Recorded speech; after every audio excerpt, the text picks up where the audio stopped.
मैंने कहा क्या मतलब? बोला कि जैसे आपने उसको पढ़ा दिया, लिखा दिया, उसमें कॉन्फिडेंस लेवल आ गया, लेकिन अब मैं चाहता हूं कि वो अपनी सारी पढ़ाई को भूल जाए और जो जो आपने उसको सिखाया वो भूल जाए। मैंने कहा हुआ क्या? बोला ये कि अब पढ़ लिख करके किसी को कुछ समझते ही नहीं है, अब उसके तौर तरीके बदल गए हैं। वो कहते हैं कि अपनी मर्जी से जिसके साथ मर्जी बात करूंगी। अगर वो रात को 12 बजे तक मोबाइल पे बातें करती है तो वो कहती है कि मुझे रोको मत, मैं जहां मर्जी बात करूं, जिससे मर्जी करूं। तो बोला कि घर का पूरा हमारा सिस्टम ही बिगड़ गया। तो मैं चाहता हूं कि मेरी बेटी को जो आपने पढ़ाया वो भूल जाए।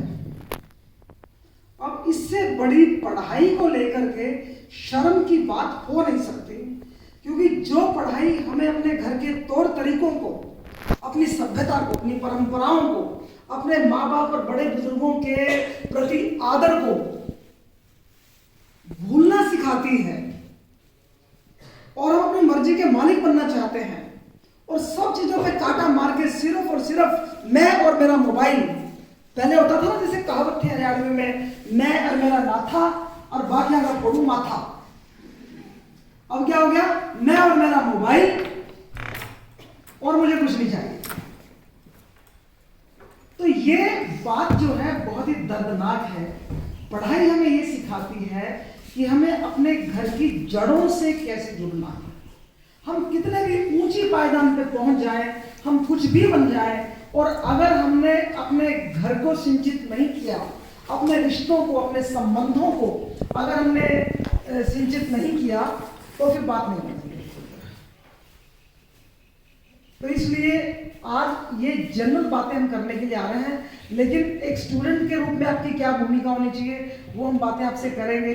और सारे बच्चों को मैंने इसीलिए बिठाया है कि एक एक क्लास में जाकर के वही बात कहने से बेहतर है कि सारी बातें जो है वो सब बच्चों से कर दी जाए। क्योंकि अब मेरी क्लास में मान लो कि 40 बच्चे हैं, 40 में से क्या होता है कि 10 बच्चे तो मेरिट के हैं, 10 जो नीचे वाले हैं वो बहुत ही केयरलेस है, वो पढ़ाई को कुछ समझते नहीं है।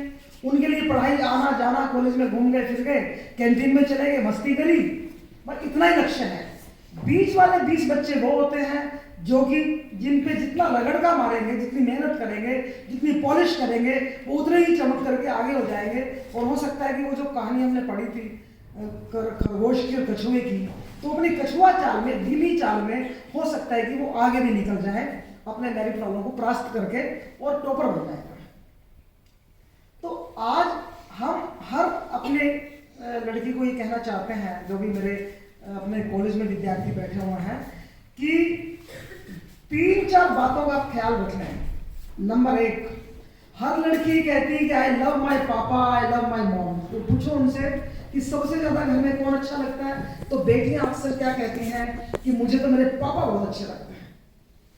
ठीक है, इसीलिए कविता की एक लाइन है कि बेटियां पिताओं की पगड़ी होती है, कहते हैं ना। क्योंकि जब जब कोई लड़की अपने कॉलेज को छोड़ के, पढ़ाई को छोड़ के, घर को छोड़ के, गांव की गलियों को छोड़ के किसी गैर के पीछे पीछे पीछे पीछे पीछे बातों में आगे चली जाती है, तो उसी क्षण वो अपने बाप की पगड़ी से खिलवाड़ करती है, अपने बाप की पगड़ी को नीचा करती है और उसकी इज्जत को तार तार करने के कार्य में जुट जाती है।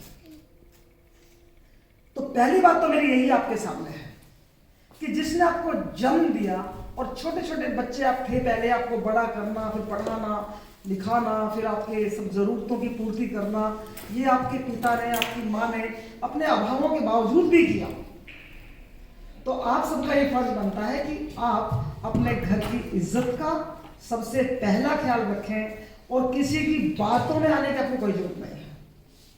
अगर कोई बहला फुसला के आपको ये कहता है कि तेरे नेत्र बहुत अच्छे हैं, तेरा रंग बहुत अच्छा है, तेरी चाल बहुत अच्छी है, तेरे गाल बहुत अच्छी है, तो क्या आपने अपने चेहरा कभी देखा नहीं है क्या? आईने में रोज ही तो देखते हैं ना।